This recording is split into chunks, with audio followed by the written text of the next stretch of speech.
Welcome to the Simple Minds podcast, where we look to empower and encourage real conversations amongst men everywhere by unpacking topics on self-help, philosophy and business.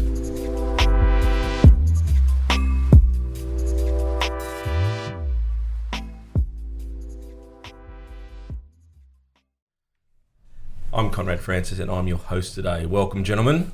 Full house. Ahoy, hoy. Hey. Howdy. What's up? Oh. I'm a bit critical of the last few episodes because it's taken about 3 hours to get into introducing the drink and we get a bit thirsty along the way, so let's get into the drink. There's a good story behind this. Oh, hurry up. There's a...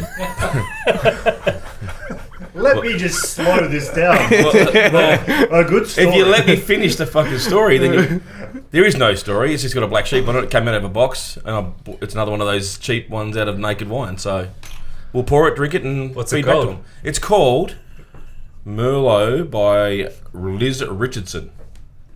That's as simple as it is. Shit story. Well, that was the funniness I'm so behind it. glad you shared that. Gentlemen, I've got a topic here, and I'm open to throwing it around the place. I'm open to throwing it out if you want it. That's a bit of a simplistic view. No, it's not simplistic. I was open to throwing it out if You're welcome just to walk out of the podcast. people wanted to open up another topic, which I love talking about, which is whether we landed on the moon or not. Oh, Jesus. So we can play with that today. I think we should do We've that. got to prepare for that. With a What do you guest mean? in the room. Prepare with that. Oh, with Steph? No, well, Neil Armstrong. maybe two then. We can get her in. What do you want to bring Neil And Armstrong? He's Josh. not around anymore. And Josh. Well, okay. I mean, because I just thought we might want to play with that topic, but We if can we don't. play with I like your topic. But Trav's prepared. Trav was. He's not even watched the video. Oh, no, I did a whole sheet of notes for your topic today, Conrad. All right. Well, that's a preview of a coming topic. This is the then. longest intro ever. Yeah, jeez. At least we've got a drink. You're already advertising other episodes. Cheers. Cheers. What if Cheers. opening your own Cheers. bottle too? Liz Richardson It popped. Merlot. You gonna cheers me or not?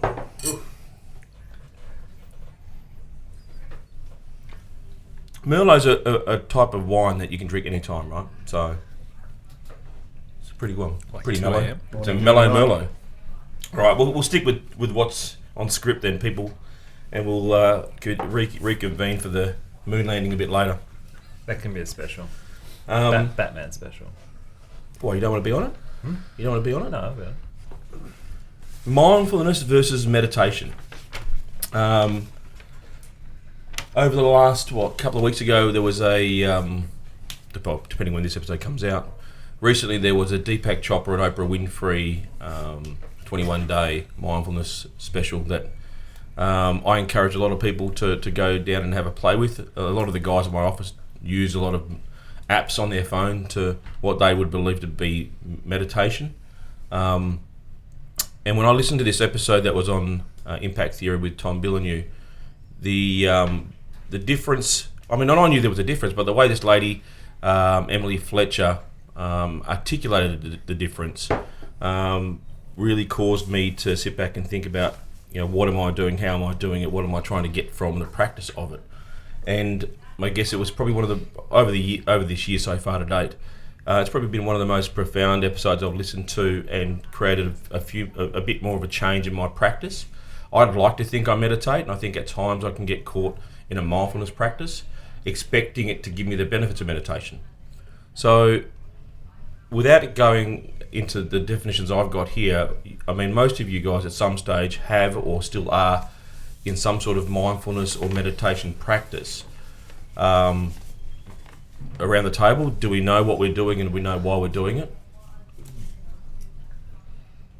I reckon. well, there. Is Is that look away thinking it? That's a good pass. That's a It was wide open. I was waiting, and I was straight it's in. about to go.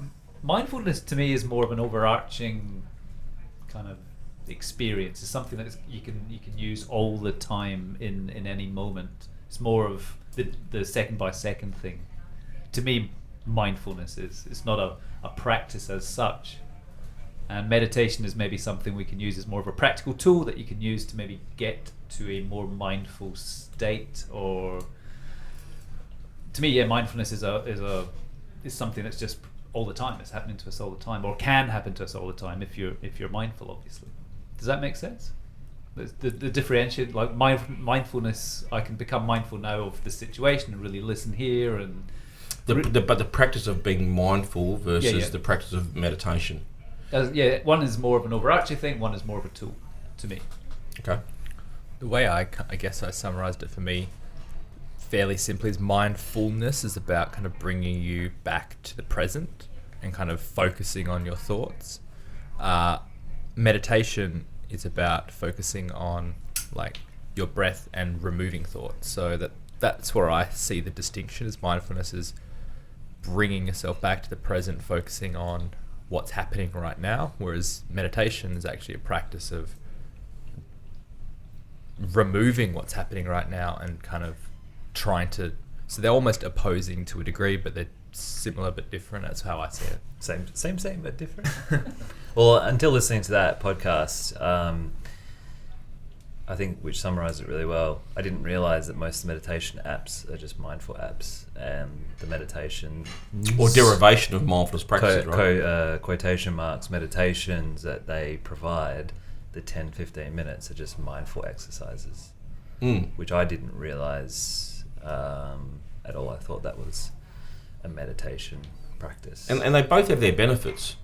Trav, what I mean, are you meditating at the moment? What are you doing? No, You yodel, even prior to the podcast that we listened to, I wouldn't say that I meditated. I would say that I would practice mindfulness, but not in a conventional way. I use mindfulness to bring myself back to the present moment as much as I can, and sort of weirdly have that out-of-body experience of just enjoying that particular moment, exactly what I'm feeling. So if that's the wind coming on my face or blowing on my face, or touching the grass with my feet, those sort of things. So shut up. Like a 12-year-old over there. When you said blowing on your face, I don't know what the hell they're laughing at. So that's the way my interpretation of it was at prior, and I had really no idea that meditation was more of a stress relieving tool to get rid of stress out of your life, rather than mindfulness is bringing you back to the present.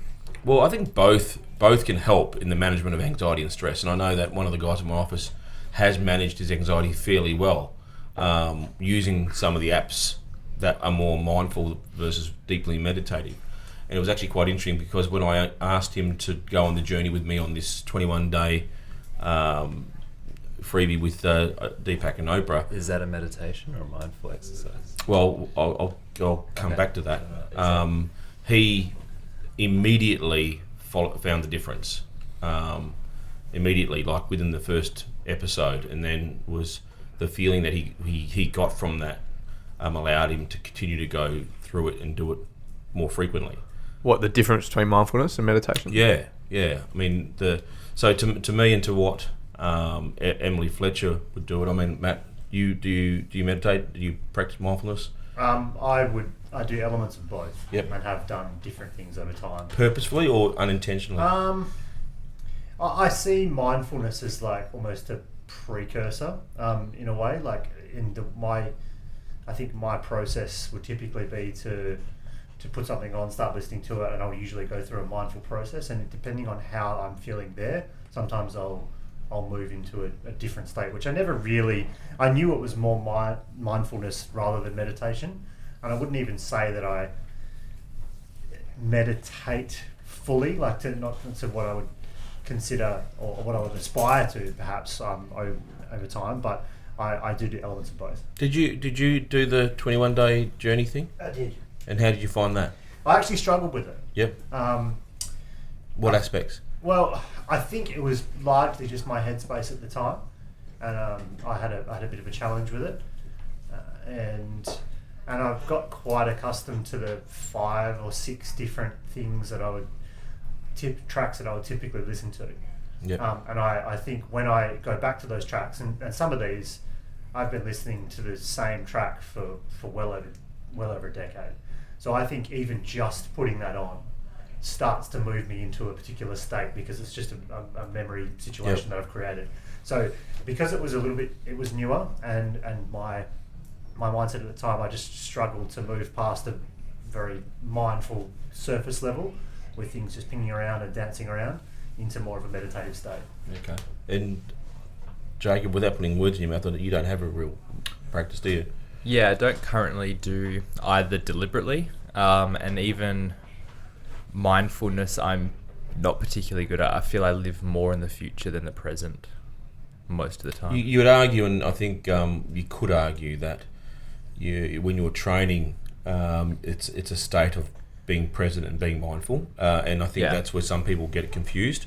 They think those types of experiences are deeply meditative.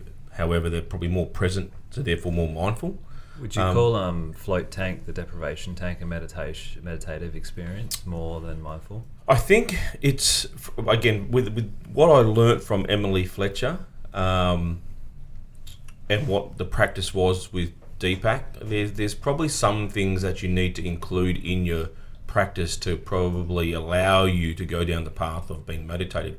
Meditation to me is more deeply healing at the real deep level. So again, I think to get the benefits from some of this stuff, you have to have that belief in a higher power or your highest consciousness, and probably even deep level spirit beliefs, because you are looking at some really deep healing, as she puts it, deep traumas. Whereas mindfulness is a great presence and tool to keep you present.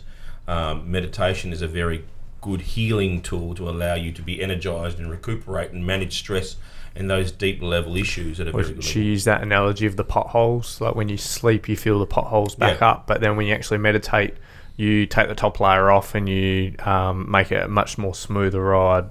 Well, the way she described it, I thought was really well, is that like on your phone, if you've got an app, all the apps stay open unless you actually close them. And she said proper meditation is you're actually opening, all the apps in your brain are actually minimized, and they have been for years and years, and meditation's a practice of maximizing it and then clicking the cross rather than minimizing, which I thought was a really great She used some way great of, analogies in that.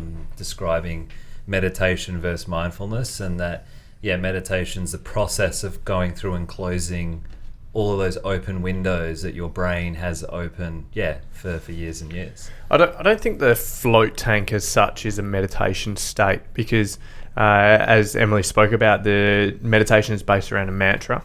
Yeah, that's what I want to get to. The reason you I can include a mantra into your flow tank. Yeah. meditation. Well, I brought it up because there is stuff where apparently 1 hour float is equivalent to 4 or 5 hours worth of sleep as well, which is same to a proper meditation practice that she articulated. And personally, I use the float and I come out feeling phenomenal, like my focus and clarity. So I was more curious as well, because that would probably be the closest thing I'm probably doing to a meditative. That would be the closest thing to a meditative state. Meditative state, because I definitely don't get there in the current mindfulness calm stuff that I do here and there, which is helpful. And I think it's important, we're all we're all managing situations in our lives, be it family, personal or business things. I mean, given the deep healing practices that meditation does offer, again, there's plenty of things that you can do, but meditation for me, I mean, I've been dealing with psoriasis for over 10 years, and it flares up and down all along the way, and they do say that meditation is something they encourage people to do, but obviously a lot of people need to get themselves into a space where they can feel the benefits of meditation. You touched on mantras, Trav, and that's one of the biggest differentiating factors with meditation versus mindfulness, is bringing in a mantra. The meaning of the word mantra, as she defines it, man means mind and tra means vehicle. So allowing your mind to become the vehicle for the healing that your body needs to go through, as opposed to thinking that anything else is the healing matrix or the healing method for you. Can you explain a little bit about what a mantra is? Well, the mantra is a Sanskrit word, which is tied to obviously freeing the mind to allow it to do what it does. It's a repetitive word. Yeah, you can. And one of the guys in the office who was doing it at the time, tried to qualify with me whether you should say the mantra out aloud or to yourself. And I don't think there's a right or wrong way. Again, the meditation app that I was using at the time suggested you just say it to yourself to help you center your thoughts. And again, that's using Sanskrit's a very ancient language, so it's connected to some deep learning, generally through Hindu beliefs. That's where it comes from. And Deepak, who is a qualified doctor in America, uses Ayurvedic technology or Ayurvedic teachings to help unlock the brain's power to heal the body. So, and he's very big on that. And that's where I actually started in this whole journey, which was quite a while back now. Must have been 2005, and I was introduced to some mindfulness and meditation practices, and it was when I had suffered quite a physical blow. I was in a position of chronic fatigue. I'd be dragging myself, and I had to cut back to part-time work, and I was dragging myself to my desk, spending a couple of hours to recover, only to do a little bit of work and move on. And that's the kind of state I was in my mid-20s. And that's not a very good state to be in, but this was that, utilising these practices combined with just some light exercise was what I had to do to gradually sort of build my health back. And it was a massive part of that, along with some other Eastern techniques and acupuncture and other Eastern herbs and things, was really what was the turning point for me. So a mixture of both, a mixture of definitely meditation and a mixture of just mindfulness type activities. But now for me, it more goes back to that. It's more about if I feel like I'm stressed, anxious, a bit out of control, I'll just default back in and get those practices back up. Yeah, it's interesting because in my office, I allow the guys, if they need to take time out to go for a walk or whatever, to go and meditate, and you'll see a couple of guys will go and lock themselves in the meeting room or sit in the front lounge where I've turned into a lounge room as opposed to a reception.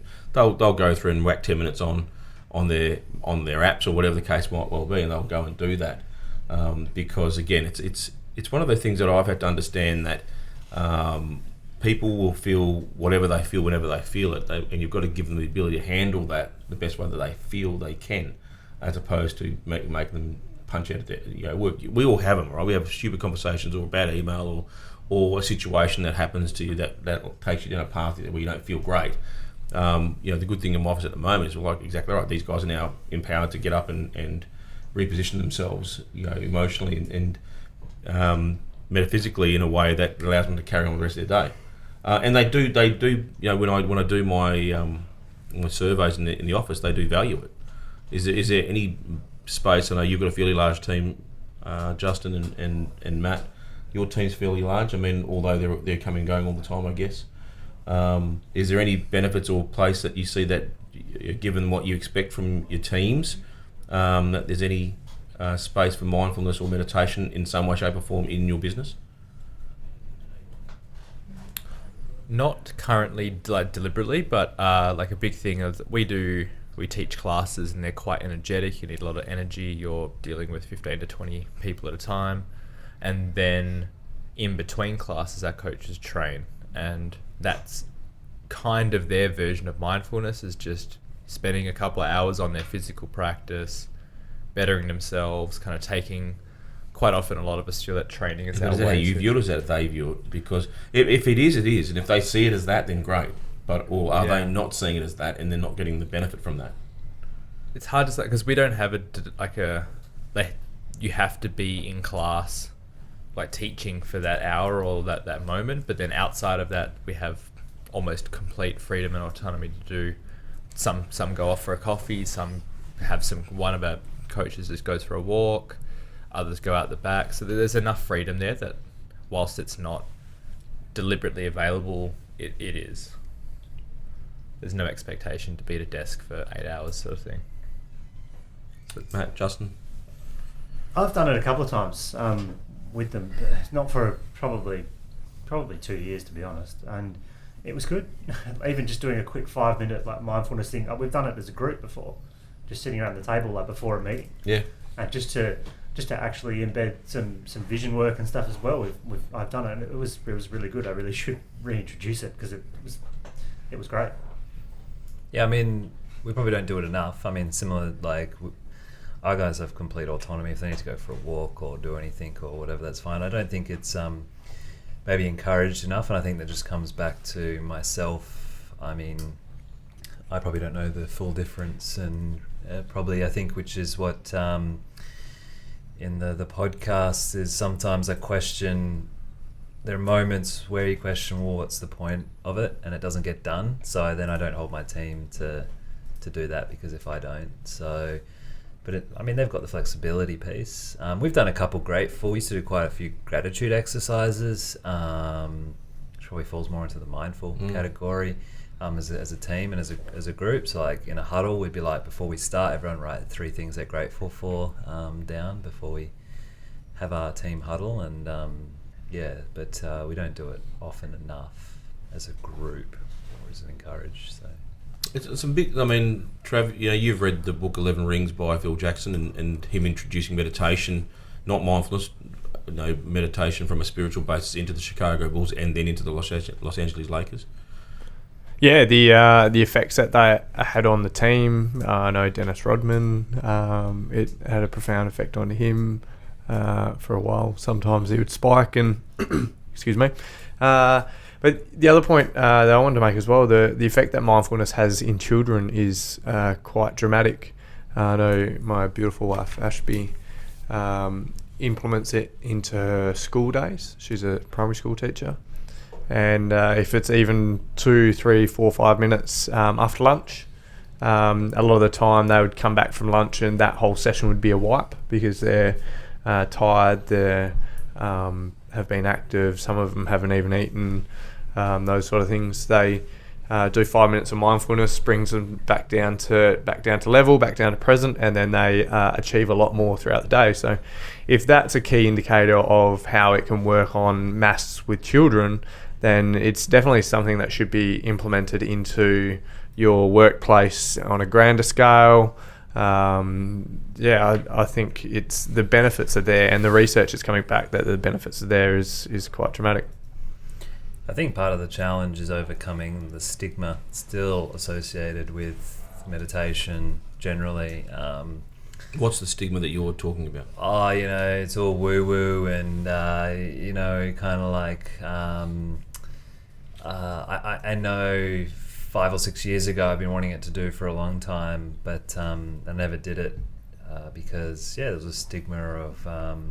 it's probably a bit softer and woo-woo and spiritual man and like hippie and, all that type of stuff. So some people, like in a collective work environment, some people definitely, the walls come up and they don't want to expose, like, because they think that it's silly.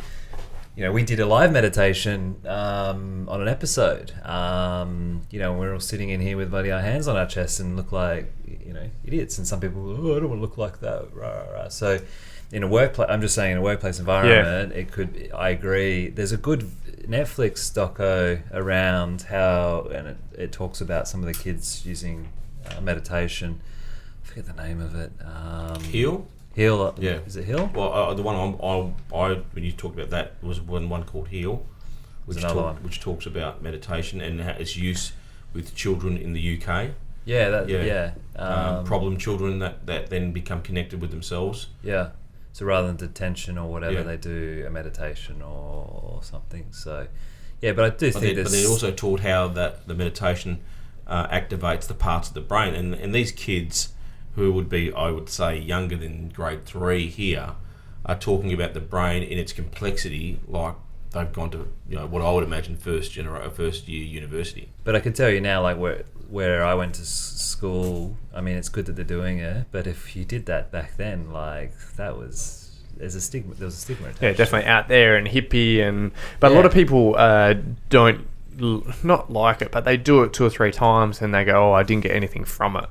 They expect this like instant, change or, epiphany of feeling amazing and wanting to, feel enlightened after 3-5 minute sessions.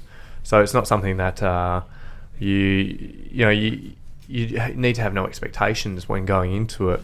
Like with mindfulness, it's okay to be distracted. It's okay to feel things. It's okay to, you don't expect to have a clear mind the whole way through. I remember I started doing it, and I encouraged my wife to do it, and she's like, "Oh, I can't do it because I can't sit still for 10 minutes. There's an expectation associated with it."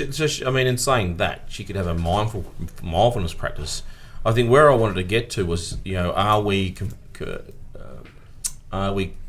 getting the benefits from our practice that we wanted to get? So we're saying we're meditating, but yet our practices are aligned to mindfulness practices, or we're being mindful and we're saying that it's meditative practice. Are we missing out along the way as well? I think a lot of people don't even breathe properly. A lot of the time, meditation is quite a big jump into, or can be perceived as a big jump into something a bit woo-woo, a bit different.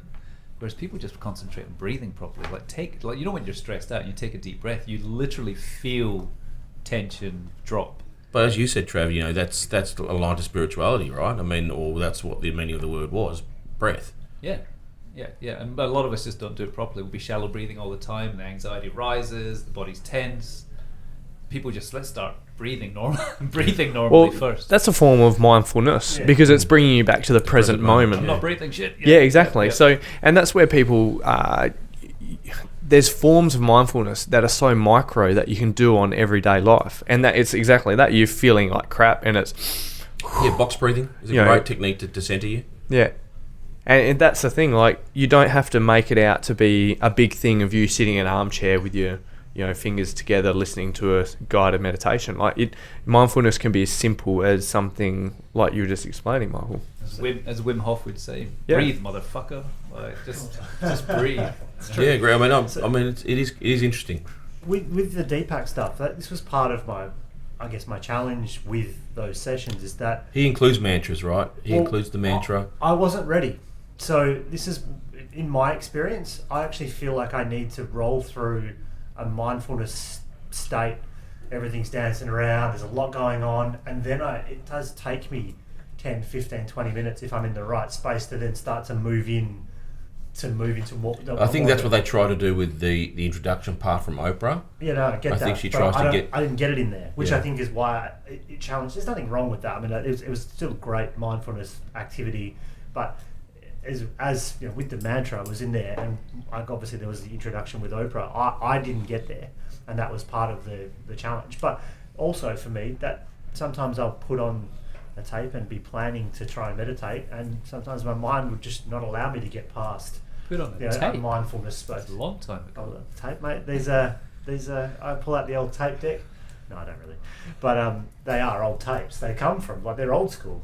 There's. I think. With everything I've read on performance, at the great levels, there's an element of mindfulness or meditation being adopted at those levels, be it sports people or executives, and with it it's not formal in my office yet, but it's massively encouraged, and we encourage each other to share our tracking statistics on our meditations, just to show where we're at from that perspective. And again, there's no judgment, but it's a case. It turned into competition. Yeah. Well, in a way, it probably has become that to a certain level with me, anyway. No, really? I'm the best meditator in this office. It's not about the best; it's about the frequency of it, right? Because the argument is that everyone's busy. And I get that, I understand that and completely respect that, because in their own space and in their own world, I have no doubt they are. But if you want to achieve more, depth and breadth, you only got the same amount of time as what everybody else has got. And we're not talking about quantity, we're actually talking about the enjoyment levels, the effectiveness of what you're doing. That gives you the depth and breadth of the full sphere of benefits. Yeah, and they say with meditation, 10 minutes a day is probably the minimum, but that's not a long time. 10 minutes a day to see effects over a period of a few days or a couple of weeks. That you'll start my body effects. Straight away when I have had varying qualities of meditation, and I do use an app from time to time to track that, with that Muse app, which is for me has been one of the godsends for me, because I know if I'm at a kilter, then I'll put that back on and I can figure out where my head's at from a data perspective. But up until that point in time, you're just trusting the outcomes of everything. And there's a lot to be said by practicing it. I wanted to get to the quality of the practice, and that's where you use those types of apps, I guess. So is the difference the key? So I use Calm app, which I find quite good. What is the difference? What makes it a meditation? Is it literally just adding a mantra? Is it that simple or no?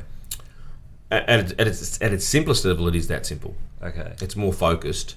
In its truest sense, it's allowing your mind. So what's the difference between focusing on a mantra versus just focusing on your breath? How's that? Well, the mantra, like I said, the mantra is connected to freeing the mind. That's how they visualize that, and that's what the words in the Sanskrit are designed to do, is to allow your mind to open up and then take you on that journey of healing that you need to go on. So the mantra is a guided meditation scenario, as opposed to just listening to music or someone else speaking in another way. Meditation comes from Ayurvedic or Hindu beliefs, in the way they used to access the healing of the mind came through mantras. Now, can you get there any other way? You probably can, but that's like saying, do you buy a Rolls Royce or do you buy a copy? You're probably going to get the benefit of both, but one is one is the other. And I think that's the key is, okay, if you're going to go down this path, are you doing it any justice if you're not going to go down the path fully? Yeah. So what are alternatives? Sorry. Can I jump in on the mantra? So Emily said that a mantra creates a mind anchor, and then that is designed to de-excite the nervous system. And when you de-excite something, you create order. So when you create order in the mind, the lifetime of accumulative stresses have the ability to come up and out. So it's this process of bringing the deep stresses out of the cognitive state. So that's why I use a mantra instead of just breath. Your access to parasympathetic. That's right, because she talked about how it was the inverse of sleep, where the body rests, but the mind is active. But you're trying to rest the mind, but the body is active, which is the inverse, which is super interesting. And we're talking about thousands of years of teaching gone into that level of understanding of the human mind from a meditation perspective, right? Deepak says that we're built with the most complete medicine cabinets in the world in our brains, and all we have to do is put our minds in the proper state to release the exact amount of chemical that will be delivered to the exact spot it needs to be delivered to. Well, it's been proven by Wim Hof. Yeah. That's the irony, isn't it? The irony that we have the answer, we have the chemical or the ability to create. You're built with all the answers to all the questions you want to ask yourself, including the medical ones. Yeah. Should you wish to access that? And that's the question. I mean, but to go into that space of deep inner work, you've got to let go of a lot of things. And that's the challenge, that most people haven't let go of whatever they're hanging on to. Well, that stigma that you talked about as well, Justin, I mean, like that. So when I started meditating, even now I would say it's not necessarily common, but apps like Calm and Headspace are huge. Massive. But this wasn't there. 10, 12 years ago, whatever this was, 13 years ago, there really was, it was hard to find anything. It was hard to even come across. I used YouTube a lot back in the early days. Yeah, but there was someone would have to point you towards something, and then you would find it. But I didn't. The stigma didn't really bother me in that I was desperate. Like I needed deep healing, and I was searching for answers for that, and that's what got me down that path.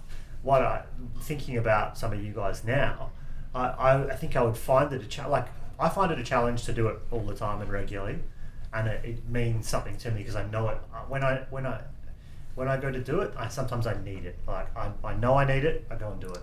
If I was just trying to do it as a regular practice to just improve myself, if you know what I mean, not feeling that deep, like, oh, hang on, I need this, I think I would struggle as well. I think I'd really struggle with it. But at the time, my body was in such pain, and otherwise that learning how to get into some of these states was like one of the best things I was able to do, and that's what helped me sort of start to recover. Yeah, I think that's why I was curious about the float thing, because I noticed it's kind of, I feel like it's a shot of meditation somehow, because like I really noticed my focus goes through the roof the following week and my energy changes a lot. Sit underneath one of those theatre lights before you go into that tank, and it's another level, mate. But then it comes back to the the consistency piece, whereas if you could imagine doing that every day, you might not notice it. What that would mean to do it. Where do you go now? YouTube. I mean, I nearly bought her course. It was very good marketed from that podcast. Very smart marketing strategy. Yeah, I haven't used any of her stuff specifically. The Deepak one was trying to sell you something. No, Emily. Sorry, Emily's the other one. Same. Well, this was $400, mate. Same thing, but you were outraged for 60. yeah. You get 20% off the Deepak. That was per meditation though. Yeah. But it is that issue. Right? The issue is accessing the parasympathetic, whereas all the deep work gets done.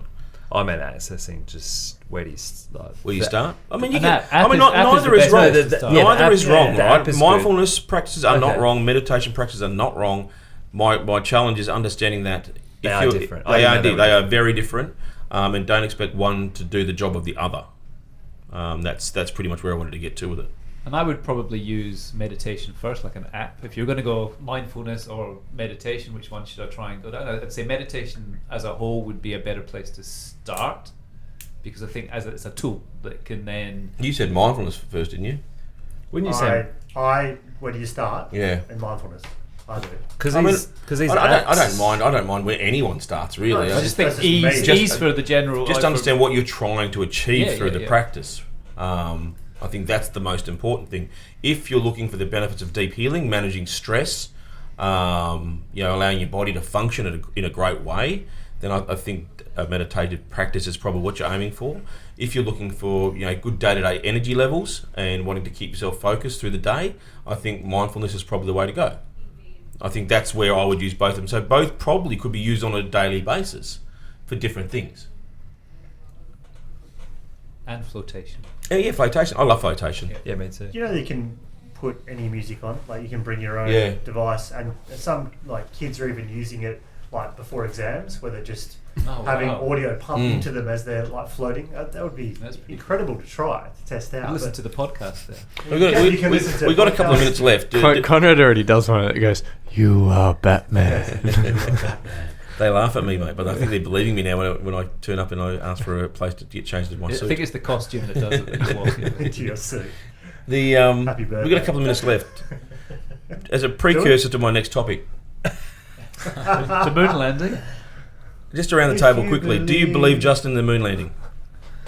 Yes or no? A simple yes or no. He likes to say yes and no. No. I do like to do a yes. I want a yes or no. I lean towards yes. Okay. Travis? Yes. Yes. I lean towards no. Yes. Oh, so we'll have an interesting debate in a couple of weeks' time. Do your homework, lads.